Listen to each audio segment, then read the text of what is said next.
I don't know what's going to happen, but I'm willing to work as hard as I can. There is no past, there's no future, there's just this moment right here. If I did that, if I can get through that, like, come at me. Changing how I saw myself, like as a man, not just as an athlete. It's okay that I struggle. It's okay. That's part of the deal. That's how I respond to it.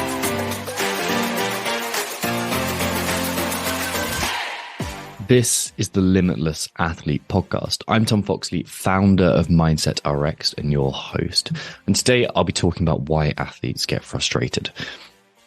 The number one emotion that I encounter with athletes is frustration.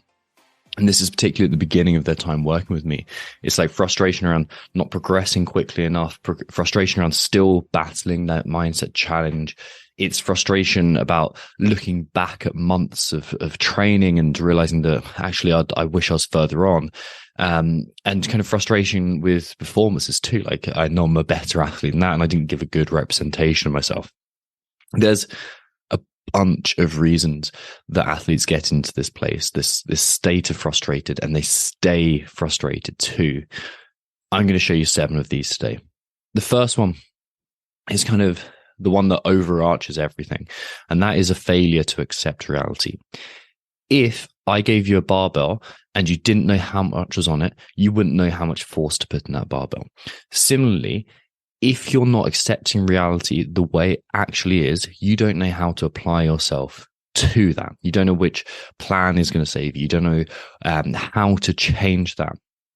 So athletes fail to accept reality by thinking they are better or worse than they really are. There's a mismatch between the world they see and the world they interpret, the world that is really there and the one that is in their mind, the one that they're interpreting. So if you're not, like, it's far more likely, by the way, that athletes believe they're worse than they are, that they're not as good as they are. They put themselves down.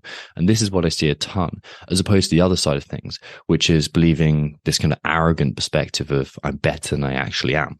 So if you're thinking I'm not as good as I actually am, it gives you like an element of safety. It gives yourself permission to not push to the level that you could.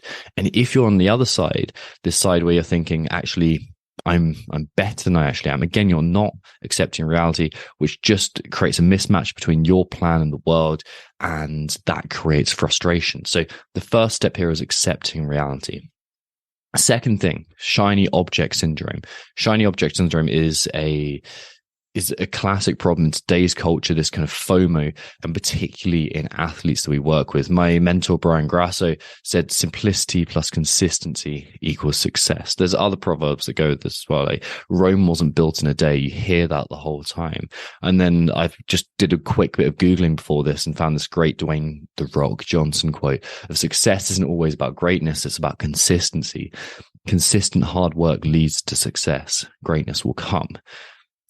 To be successful, to make progress, and to stop being frustrated, you need to be consistent, and you need to do that hard, boring, disciplined work and generate the mindset of patience and wisdom, and also a degree of self-compassion to yourself to stop you trying to force change when it isn't necessary. So again, we can see this comes from a mindset challenge, not necessarily a genetic or physical challenge. Next thing that keeps athletes frustrated is subconscious self-sabotage. Self-sabotage forms these loops. I spoke about it in the last podcast, where we go round and round and round in subconscious loops of patterns, carrying out the same behaviors, getting the same results, feeling an emotion that is disappointment, and then trying to rectify that by starting that loop again. This is a drive to create stability in our life, predictability, and a state of known and understanding of how the world is going to work. So even if it hurts our long-term progress, even if it creates frustration, we pull out these loops because they create stability. Now, your job as an athlete, if you're going to train your mindset, is developing the awareness of those loops, like seeing them, feeling them, getting to know them. And when you can identify those loops, you can create change. Next thing, all over yourself. Do not should all over yourself. Like, that is my primary piece of advice here. Should is this word that I see banded around the whole time. I should be better than this. I've been training for this number of years. I should have hit that lift. I should be qualifying for this competition. I shouldn't be so weak anymore. I should be better than this. Like, all these kind of shoulding all over yourself movements are a description of internal shame. Like, I'm ashamed that I could be doing this, but I'm actually not. And it's a sign that there's a mindset of kind of perfectionism in there as well. But also, again, like, not accepting reality. As soon as I hear the word should, it tells me that we've got things to change. We've got things to work on. We need to overcome some beliefs that is creating this shame about not being able to overcome this. So there's a hint here. If you're saying I should be able to do this, if you're thinking I should be able to do this over and over and over again, we have some mindset work to do. And again, it's one of those things that I'm listening out for time and time and time again when I work with my athletes, because it tells me, it's an indicator that there's some work to be done. Next, perfectionism. Perfectionism creates so many problems with this frustration, because perfection is this moving target that we are never going to hit. It's these moving goalposts that just step back and step back, step back, the closer we get towards them.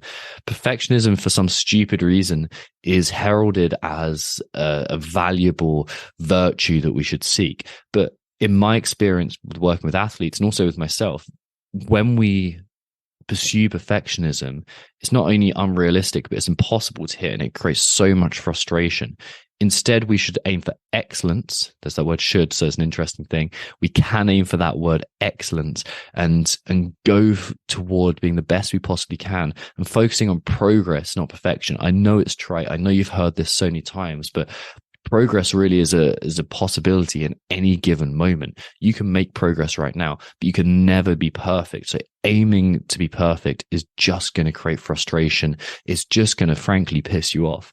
Let's look at encountering excellence instead of aiming at perfection. The problem with this is, if you don't do well, if you have a poor performance and you compare it to the perfect outcome, the gap between that is so massive. It's colossal, and it really gets exaggerated. But on the other side of that, if you do well, if you have a good performance relative to your average, and you're still comparing it to perfection, you're still putting yourself down. You're still getting frustrated. So perfectionism is this huge source of frustration.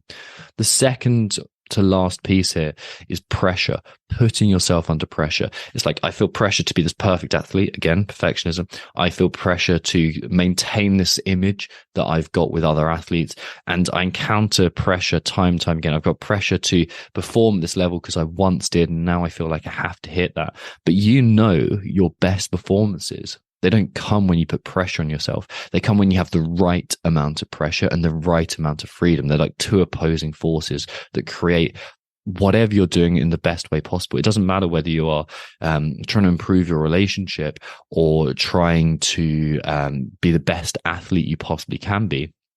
You need a degree of pressure, but too much pressure limits you. Too much pressure just creates frustration, and you need that freedom to improve, to grow. And we can work on that through a mindset technique of identifying the story that you're believing and dropping it back. And then finally, expectations. Again, this is heavily linked to the idea of I should be at this level. Expectations create disappointment. Instead of expectations, we should be setting intentions that are based on the process, and the process being how you want to act, the decisions you want to make, the type of character skills you want to display. That is how we create progress, by identifying intentions that are adapted to the process that we need to follow. As soon as we're setting expectations, that is a shortcut to a frustrating career as an athlete. And these can be expectations across a tiny workout. So a few sets and reps here. It could be a particular lift, or it could be across the duration of your career, or an entire competition or a training cycle. Drop the expectations. And to do that, you need to become way more aware of your language, and therefore the story that you believe. What we realize when we really work on this is all a story. All this frustration, it stems from, well, we have the nervous system regulation piece, because if you're ramped up and like your mindset is kind of, or your physiology is all jacked up and you're anxious and stressed, then you get frustrated just naturally because you're in this kind of fearful state almost. And then secondly, let's look at the story that's at the heart of this. There's a belief that's creating your frustration, and we need to identify what that is. So the first step is testing to figure out what that is. The next one is aiming, creating a vision of success that is meaningful and authentic to you. Third, creating presence. So focusing on the now, being able to drop out of those loops and identify those patterns. So you're interrupting, not necessarily intervening, but interrupting those patterns. And then finally, proving that story wrong through action and repetition and emotion.